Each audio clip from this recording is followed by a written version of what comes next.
तो प्यारे भाइयों एवं बहनों, अब हम लोग आ चुके हैं वास्तविक संख्या को पार करते हुए बहुपद में पार किए और अब हम लोग की गाड़ी, हम लोगों की रथ पहुंच चुकी है 10th क्लास के तीसरे चैप्टर यानी दो चर वाले रैखिक समीकरण का युग में। तो आज हम लोग बहुत ही एनर्जी के साथ, बहुत ही ताकत के साथ पढ़ने वाले हैं दो चर वाले रैखिक समीकरण। तो देखिए, दो चर वाले रैखिक समीकरण मुझे क्यों पढ़ने की आवश्यकता पड़ती है, क्यों हमें जो है ये चैप्टर जो है ये 6 पार्ट में दी गई है, 7th पार्ट भी है, ऑप्शनल है, पढ़ना है पर नहीं पढ़ना है मत पर। तो देखिए क्या है ना, ये चीख चीख के चिल्ला चिल्ला के कह रहा है, देख भाई, आपने बहुपद पढ़ा है ना, ये कह रहा है देख भाई, ऐसा है कि मेरा जो चैप्टर का मेरा जो नाम है ना, उस नाम में ही मैं आपको सारी चीज, सारी कंसेप्ट को क्लियर कर रहा हूं। तो देखिए कैसे, दो मतलब दो मतलब दो, ठीक है, दो मतलब क्या, दो।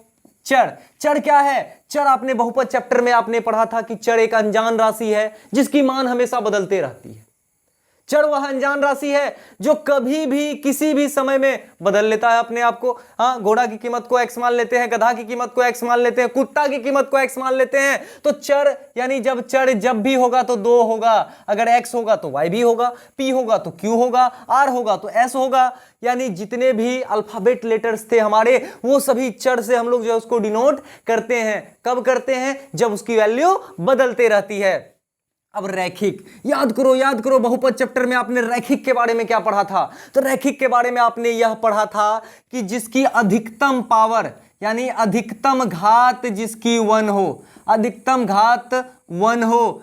मतलब क्या है सर, मतलब ये कि हम लोगों को स्क्वायर, क्यूब, पावर 4, पावर 5 से जो है ना, मतलब पाला नहीं पड़ने वाला इस चैप्टर में। यानी जब भी होगा तो चर का घात हमेशा 1 होगा।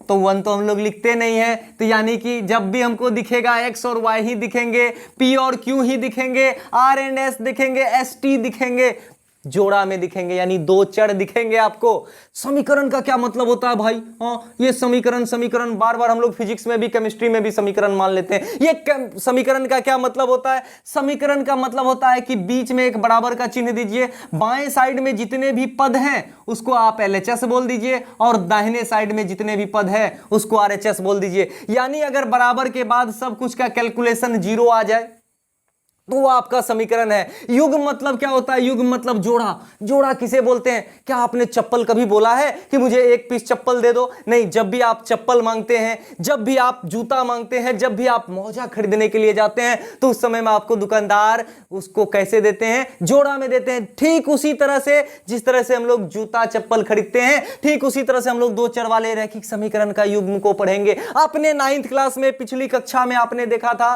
9th क्लास में दो चर वाले रैखिक समीकरण सिंगल वाला पढ़े थे। तो अगर आपने बहुत अच्छे से पढ़ा है तो बहुत अच्छे से ये समझ में आएगी, नहीं पढ़ा है तो कोई दिक्कत नहीं है, मैं अच्छे तरीके से समझाने वाला हूं। वीडियो के अंत तक जुड़े रहे, सारी बेसिक कंसेप्ट और पहला चैप्टर इसी वीडियो में क्लियर होने वाली है।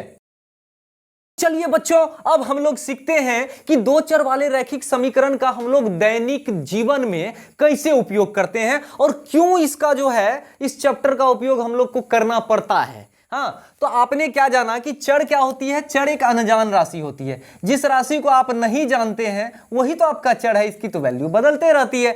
मान लीजिए आप ट्रेन में कहीं, मैं कुछ स्थिति दिखा रहा हूं, उस स्थिति के आधार पर आपको इस चैप्टर को समझना है। मान लीजिए आप ट्रेन में सफर करने जा रहे हैं और आपके साथ दो वयस्क यानी आपके मम्मी पापा हैं और 5 बच्चे, आप 5 भाई बहन हैं, वो जा रहे हैं। जबकि टिकट जो लगता है उसका टोटल जब टिकट का कलेक्शन हुआ तो 300 रुपया का हुआ। ये 300 रुपया का टिकट कटाना पड़ा। तो आप समझिए कि ट्रेन का टिकट क्या होता है, वयस्क के लिए अलग होता है और बच्चों के लिए अलग होता है। लेकिन आपको यहां कुछ पता नहीं है कि टिकट का रेट वयस्क के लिए क्या था और बच्चे के लिए क्या थे, यानी आपके मम्मी पापा के लिए क्या थे और बच्चे के लिए क्या थे, ये आपको पता नहीं था। लेकिन क्या देखा, 2 टिकट उन्होंने बड़ा का लिया और 5 टिकट बच्चा का लिया, उसको देना पड़ा 300। फिर आपके पड़ोसी भी वहीं पे जा रहे हैं, उन्होंने क्या किया, उसके साथ उसकी मम्मी नहीं थी, उसके पापा थे, लेकिन उसके साथ 10 बच्चे थे। आप समझ सकते हो 10 बच्चे किसको होते हैं, ठीक है। तो वो 10 बच्चे और एक जो वो गए वयस्क, ठीक है, वो दोनों को मिलकर इसको 250 रुपया ही लगता है। तब हमको समझ में आया कि भाई ये वयस्क का टिकट का क्या रेट था और बच्चे के टिकट का क्या रेट था, यही निकालना। यानी यही जो अनजान है, अनजान टिकट का रेट वयस्क के लिए, बच्चे के लिए जो अनजान टिकट का रेट है, यही चीज तो जानना हम लोगों को दो चर वाले रैखिक समीकरण में सीखना है। अगर स्थिति दो की बात करें तो स्कूल में कुछ छोटे बच्चे भी होते हैं, बड़े बच्चे। तो एक घर से एक ही क्लास के बच्चे थोड़ी ना जाते हैं। मान लीजिए एक घर से 4 बड़े बच्चे, यानी 5वां क्लास से नीचे वाला, 4 बच्चे 5वां क्लास से नीचे, और ये है 5वां क्लास से ऊपर के लिए, समझ लीजिए। या इसको आप ऐसे मानिए 9 10th का बच्चा है, बड़ा बच्चा है, और ये बच्चा है 1 to 8 तक का बच्चा है। अगर 4 बच्चे 1 to 8 के हैं और 2 बच्चे जो हैं 9 10th के हैं, ठीक है, और उसको मंथली स्कूल को फी देना पड़ता है कितना, 1000 रुपया। लेकिन उसी जगह पर 5 बच्चे आते हैं, ठीक है, 5 बच्चे दूसरे घर से, उसी स्कूल में 5 बच्चे और 3 बड़े हो जाते, 3 बड़े बच्चे रहते हैं, तो उसके लिए कितना देना पड़ता है, 1400 रुपया देना पड़ता है। सपोज कीजिए, तो छोटे बच्चे के लिए क्या फी थी स्कूल में और बड़े बच्चों के लिए क्या फी थी, यही निकालना तो हम लोगों को 2 चर वाले रैखिक समीकरण में सीखना है। और फल सब्जी की दुकान में जाते हैं हम लोग, बंधा गोभी टमाटर सब कुछ ले लेते हैं, है ना, और एक साथ जाके जो है हम लोग बोलते हैं भैया कल बताइए जोड़ के कितना हुआ। ये सारा चीज जोड़ने के बाद मान लीजिए फल का दुकान में गए, आम और केला खरीदे, आम और केला, मान लीजिए 5 पीस आम खरीदे, 2 पीस केला लिए, उसके लिए हमको लोगों को 100 रुपया देना पड़ा। फिर हम लोग क्या किया, मन किया कि नहीं हम 4 गो आम लेंगे और 10 ठो केला लेंगे, उसके लिए हमको 200 रुपया देना पड़ा, सपोज करते हैं। तो इसमें हम लोगों को पता चलेगा भैया एक्चुअल में आम और केला का कीमत क्या है। ठीक उसी तरह उम्र को भी पता करने में किया जा सकता है। कहेगा अरे रोहन मोहन से 5 गुना बड़ा है, 5 गुना बड़ा मतलब क्या, रोहन अगर 5 साल का है, मतलब मोहन 5 साल का है, तो रोहन अगर 5 गुना बड़ा है तो 5 पछे 25 साल का होगा। तो यही चीज जानना है। तो इसको अब हम लोग जो चैप्टर में कैसे अप्लाई करेंगे उसके बारे में आगे सीखते हैं। ये हम लोग अब परिभाषा इसका समझते हैं। जिस समीकरण को x plus B Y plus C equal to 0, मतलब x plus B Y plus C equal to 0 के रूप में लिख सके, जहां x और y चर है और बाकी ए बी सी वास्तविक संख्या यानी अचर है। तो भैया शून्य भी तो वास्तविक संख्या है, तो बता दिए इसमें शर्त है कि ए और बी शून्य नहीं हो, सी शून्य हुआ तो चलेगा, ए और बी शून्य नहीं होना चाहिए। तो इसको समझिए, ये क्या है आपका, मान लीजिए अगर a x plus B Y plus C equal to 0 है, तो इसको हम लोग क्यों बोल दिए 2 चर वाला रैखिक समीकरण। तो हमने क्या बोला यहां पर कि भैया एक्स और वाई दोनों चर होगा, एक्स और वाई चर होगा, तो 2 चर वाला रैखिक। क्यों, चर का घात कितना है, 1 है, नहीं कुछ दिया हुआ है तो चर का घात 1 है, और ए बी सी वास्तविक संख्या है, और बराबर के बाद 0 भी दिया हुआ है। तो हम इसको कह सकते हैं ना कि भैया ये 2 चर वाला रैखिक समीकरण है। लेकिन चैप्टर का नाम है 2 चर वाला रैखिक समीकरण का युग्म यानी कि जोड़ा। यानी दूसरा चीज भी जो होगा ax plus B Y plus C equal to 0 होगा। अब बताइए, दोनों अगर सेम चीज रहे तो कैसे पहचानेंगे कि कौन पहला है कौन दूसरा है। हाँ, 2 गो भैया का नाम, 2 गो भैयारी रहेगा, उसका नाम सेम ही हम रख देंगे, तो कैसे जानेंगे कौन छोटका है कौन बड़ा। तो छोटू बड़ू कहेंगे या नहीं तो फलनवा चिलनवा नाम रख देंगे। तो समझिए इसको कैसे करना है। तो इसको हम लोग ना थोड़ा सा बदलने के लिए, मतलब हम लोग आइडेंटिटी इसका अच्छा तरह से दे पाए, पहचान दे पाए, तो इसके लिए हम क्या करते हैं, पहला वाला समीकरण को 1 से दर्शाते हैं, a1 b1 c1, और दूसरे वाले को a2 b2 और c2। b2 मतलब बिट्टू सर नहीं, b2 यानी दूसरा वाला b।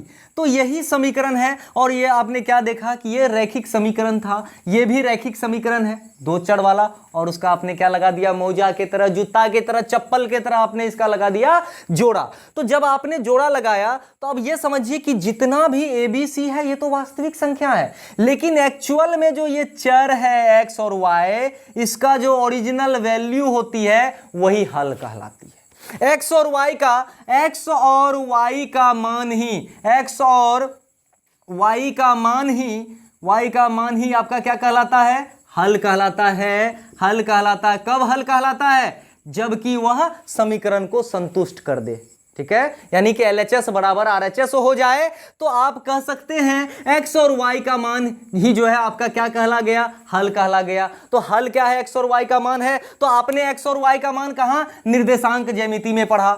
निर्देशांक ज्यामिति में पढ़ने के बाद आपको ये लगा होगा कि ये आपका x डैश है और ये x है और ये y है और ये y डैश है। और आपको मैंने 9th क्लास में भी बताया था कि भैया देखो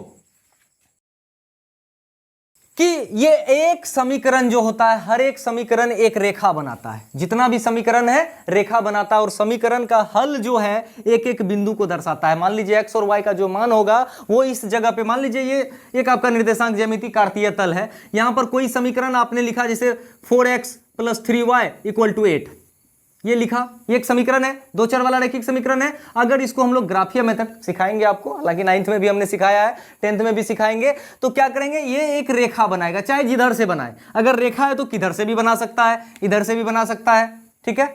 और ये दूसरा रेखा जब होगा, ये भी तो दूसरा समीकरण जो होगा ये भी तो रेखा बनाएगा। तो ये जो किस तरह से रेखा बनाएगा, तो मान लीजिए रेखा जब भी बनेगा तो दो तीन तरीके से बनेगा, तीन तरीके से बनेगा। पहला क्या होगा, ज्यामितीय रूप से देखिए कैसे होगा। पहला रेखा जो होगा हमारा, एक रेखा दूसरा रेखा को काटेगा, एक रेखा दूसरा रेखा को काटेगा, तो उस रेखा का नाम हम कर देंगे प्रतिच्छेदी। एक दूसरे को छेद कर रहा है एक जगह पर, तो इसको हम लोग बोल देंगे प्रतिच्छेदी रेखा। दूसरा केसेस ऐसा भी हो सकता है, दूसरा पोजीशन में रेलवे की पटरी की तरह हो जाए। हाँ, ये कभियो नहीं मिलेगा जिंदगी में, कितनों बड़ा अगर आप पेपर ले ले ये नहीं मिलेगा। यानी दोनों का अंतर जो होगा, बीच का अंतर समान होगा, तो इसलिए हम इसको क्या बोलेंगे, समांतर रेखा बोलेंगे। कभी कभी ऐसा भी हो जाएगा कि ये एक रेखा है और उसके ऊपर ये जो रेखा है, ये दूसरी जो समीकरण की रेखा इस पे चढ़ के निकल जाएगी, तो इस रेखा को हम लोग बोलेंगे संपाती रेखा। तो बच्चों आपने क्या देखा कि ये दो चर वाला रैखिक समीकरण एक रेखा को दिखाता है, एक रेखा को दिखाता है। जब जोड़ा में है तो जोड़ा रेखा होगा। जोड़ा रेखा का तीन केसेस हो सकता है, यानी एक रेखा दूसरे रेखा को काट दे, प्रतिच्छेदी रेखा है। अगर बीच में अगर नहीं काट पाया, दोनों जो है मतलब रेलवे की पटरी की तरह कहीं नहीं मिला, तो ये आपका समांतर रेखा हो गया। और जब पूरा चढ़ गया तो उसको हम लोग क्या बोलेंगे, संपाती रेखा कहेंगे। देखिए एक्सरसाइज 3.1 में पहला सवाल है, यहां देखिए सवाल ऊपर में आ रही है। आफ्ताब अपनी पुत्री से कहता है कि 7 साल पहले मैं तुमसे 7 गुने उम्र का था। यानी अगर अभी 2021 चल रहा है तो 7 साल पहले, यानी 7 साल पहले, 7 साल पहले 2014 में होगा। अगर 2014 में होगा तो 2014 में होगा तो अगर बेटी 3 साल की थी तो उसका बाप 3 सते 21 साल का होगा। ठीक है, ये चीज ही बताना चाह रहा है कि आफ्ताब अपनी पुत्री से कहता है कि 7 वर्ष पूर्व मैं तुमसे 7 गुने था, लेकिन आज से 3 वर्ष बाद यानी 2024 में हम तुमसे 3 गुने उम्र का रह जाएंगे, है ना। देखिए हम तुमसे, क्या ये मनोरंजक स्थिति है? मनोरंजक नहीं है भैया, हो मनोरंजक अलग बात है, लेकिन बात सही है कि 3 साल बाद यानी 2024 में अगर ये लड़की मान लीजिए कि 10 साल की होगी तो उसका बाप जो है 30 साल का ही रह जाएगा मोटा मोटी। ये देखिए मैं एग्जांपल दे रहा हूं, ऐसा कोई सच्चाई नहीं है इसमें, ठीक है। अगर बेटी 10 साल की है तो बाप 30 साल का रहेगा। इसका मतलब ये है कि ये 3 गुना उम्र का है। अब इस सवाल को हम लोग जो है ना एक्चुअल वे में इस सवाल को बना लेते हैं। तो इसमें हम लोग क्या करेंगे, आफ्ताब की एज को मान लेते हैं, फिर बेटी का एज को मान लेंगे, फिर आराम से 7 साल पहले कर देंगे, ठीक है। तो माना आफ्ताब की आयु, वर्तमान आयु पहले देखेंगे, 2021 हम लिए थे। माना आफ्ताब की वर्तमान आयु x वर्ष, ठीक है। आफ्ताब की तो आयु निकल गई, ठीक है। और बेटी की आयु या पुत्री की लिखिएगा, बेटी की वर्तमान आयु y वर्ष। अब 7 साल पहले की बात हो रही है तो 7 साल पहले देख लेते हैं क्या होगा। 7 साल, जब वर्तमान x माने 2021 माने तो 14 कैसे लाए थे, 7 घटाए थे उसमें से, तो 7 साल पहले आफ्ताब की आयु, ठीक है। आफ्ताब कितना वर्ष का होगा, x माइनस 7 साल का, और पुत्री जो है उसकी कितनी होगी, y माइनस 7 साल का। तो क्या बोला था, 7 वर्ष पहले हम तुमसे 7 गुना थे, ठीक है। तो आपको समीकरण बनाना है तो बीच में देखिए ये ट्रिक सीख लीजिए। कभी भी जब भी आपको ये शब्द वाला जब मिलेगा, वाक्य वाला जब मिलेगा सवाल, तो ये आपको सीख लेना, बीच में बराबर का चिन्ह दे दीजिए और एक तरफ आफ्ताब को लिख लीजिए। 7 वर्ष पहले x माइनस 7 साल का था, बेटी भी तो 7 साल घटेगा ना जी, दोनों का एज घटेगा 7 साल पहले, तो y माइनस 7 हुआ। कह रहा है हम तुमसे 7 गुने उम्र के थे, ठीक है। तो जब 7 गुने उम्र के थे तो बराबर किस स्थिति में होगा, बीच में तो अब बराबर का चिन्ह हमने दे दिया। अगर हम बेटी में 7 से गुना कर देंगे, मान लीजिए बाप मान लीजिए 3 साल, बेटी 3 साल का है, अब बाप 21 साल का है, तो दोनों को बराबर करने के लिए इस 3 में 7 से गुना करना होगा। तो इसलिए हम क्या किए, इसको 7 से गुना कर दिए। जब गुना किए हम लोग तो x माइनस 7 बराबर 7 गुना y किए 7y माइनस 7 49। अब हम इसको 2 चर वाला रैखिक समीकरण में लिख लेते हैं। x 7y को इधर ले आए, minus 7y, ax plus B Y minus 7 minus 49 को बॉर्डर के इस पार लाए तो प्लस 49 हो गया इक्वल टू 0, ठीक है। तो x माइनस 7y प्लस 42, 49 में से 7 गया 42 बचेगा इक्वल टू 0। ये आपका रह गया समीकरण 1। तो आपने समीकरण 1 तो बीजगणितीय रूप से कर लिया है। अब हम लोग क्या करते हैं ना, 7 साल पहले की बात हो रही है, अब 3 साल बाद में जाएंगे। ठीक है, 3 साल बाद देखिए क्या होता है, आफ्ताब का आयु कितना रह जाएगा, आफ्ताब की आयु वर्तमान में ना 3 साल बढ़ेगा जी, यानी 21 में 2021 में 3 साल जुड़ता तब ना 24 हुआ था, तो x + 3, और बेटी की आयु जो हमारा हो जाएगा, बेटी की आयु y + 3 हो जाएगा। इस स्थिति में क्या था, प्रश्न क्या कह रहा था इस स्थिति में प्रश्न ये कह रहा था कि भैया फिर दोनों को बराबर करिए। आफ्ताब क्या था, x + 3 का, ये क्या थी, y + 3 का। अब ये 3 गुना रह जाता है, तो बेटी और बाप को बराबर करने के लिए बेटी की उम्र में कुछ ना कुछ बढ़ाना पड़ेगा, तो 3 गुना बढ़ा दिए, तो x + 3 बराबर 3 गुना y, 3y + 3 × 9। ठीक है, अब समीकरण में बैठाइए इसको, x के जगह x रखे, 3y हम इधर ले आए तो माइनस में आया 3y + 3, 9 को जब इधर लाए तो -9 = 0, x - 3y - 9 + 3 - 6 = हमारा 0 हो गया समीकरण 2। तो ये आपने बीजगणितीय रूप से तो सॉल्व कर दिया। बेटी का उम्र नहीं मांग रहा, आप चाहे तो जब बाद में हम लोग प्रतिस्थापन विधि, विलोपन विधि या ब्रजगुणन विधि बताएंगे तो उससे आप निकाल सकते हैं, लेकिन ये इन्होंने आपने क्या अलजेब्रा के रूप में दे दिया ना जी, समीकरण का रूप आपने दे दिया, तो बीजगणितीय रूप आपने दे दिया। अब हम लोग ग्राफीय रूप के बारे में देखते हैं। तो ग्राफीय विधि से देखिए कैसे सॉल्व करेंगे। आप क्या करिएगा, 2 चर वाला रैखिक समीकरण में ये 2 डब्बा बना लीजिएगा, एक ग्राफ बना लीजिएगा ग्राफ पेपर पे, और अभी इस पे कुछ नंबरिंग नहीं कीजिएगा, नंबरिंग इसके हिसाब से कीजिएगा। अपनी जो यूनिट, अपनी जो मात्रक रखिएगा आप इस डब्बा को देखकर करिएगा ताकि आपको सहूलियत हो। देखिए x - 7y है, हम देख रहे हैं x को विलुप्त हम कर सकते हैं, तो x को छोड़ के बाकी सबको दूसरे तरफ भेजिए, 42 उधर जाएगा, -42 - 7y इधर जाएगा तो +7y हो जाएगा। ठीक है, अब y का मान अगर आप कुछ भी रखिए, मान लीजिए y का वैल्यू 1 रखिएगा तो x की वैल्यू खुद ब खुद क्या हो जाएगी, 7 × 1 - 42। ठीक है, इसी मान पे बार बार ले लेना है, 7 - 42 कितना हो जाएगा, 35 माइनस में, तो ये माइनस में 35 आया। तो जब आपने y का मान 1 रखा तो ये मान 35 आया। ठीक इसी तरह से अपनी इच्छा से अगर हम y का मान अगर हम 2 रखे तो 7 दूनी 14, 42 में से 14 गया -28। अगर 3 रखे तो 7 × 21, 42 में से 21 गया, -42 में से -21 बचेगा। चलिए अब दूसरे समीकरण को भी हम लोग सॉल्व कर लेते हैं, इस तरह से आप कर लीजिएगा अपने कॉपी में। ठीक है, अब x करेंगे, -3y उधर गया तो 3y बचेगा उस साइड, -6 उधर गया तो +6 बचेगा, 3y + 6। अब y का मान अगर आप 1 रखते हैं अपने मन से, जब आप y का मान 1 रखिएगा तो x का मान देखिए, 3 का 3, 6 3 9, जब आपने y का मान 1 तो x का 9, अगर y का मान आप अगर मान लीजिए 2 रखते हैं तो 3 दूनी 6 6 12, अगर y का मान 3 रखते हैं तो 3 × 9, 3 × 9, 9 6 15। तो इस तरह से बन गया। तो आप क्या देख रहे हैं कि y 1 2 3 तक जा रहा है, तो अब आप y को 1 2 3 मात्रक लीजिए, नीचे भी -1 -2 -3, अगर चाहें तो 4 5 6 भी कर सकते हैं।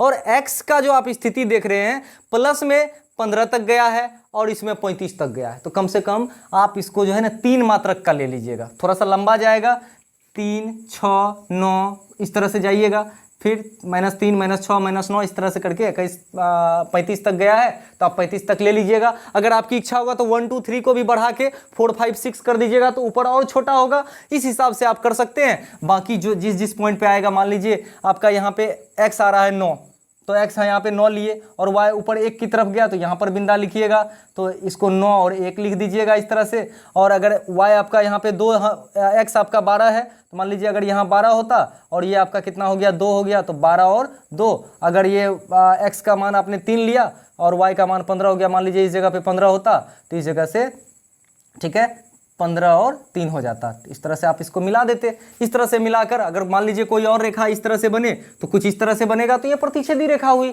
आप आशा करते हैं कि ये ग्राफीय मेथड 9th क्लास में भी दिया हुआ है, इसके लिए मैं एक स्पेशल वीडियो भी बनाया हुआ हूँ, आप जरूर उस वीडियो को प्लेलिस्ट में खोज कर देख ले। 9th क्लास में पूरी तरह से दी गई है, और फिर अगले चैप्टर में हम लोग पढ़ेंगे कि किस तरह से जो है ग्राफीय विधि से हल करते हैं। A1/A2 B1/B2 को भी सीखना पड़ेगा। तो वीडियो के साथ बने रहने के लिए बहुत बहुत धन्यवाद।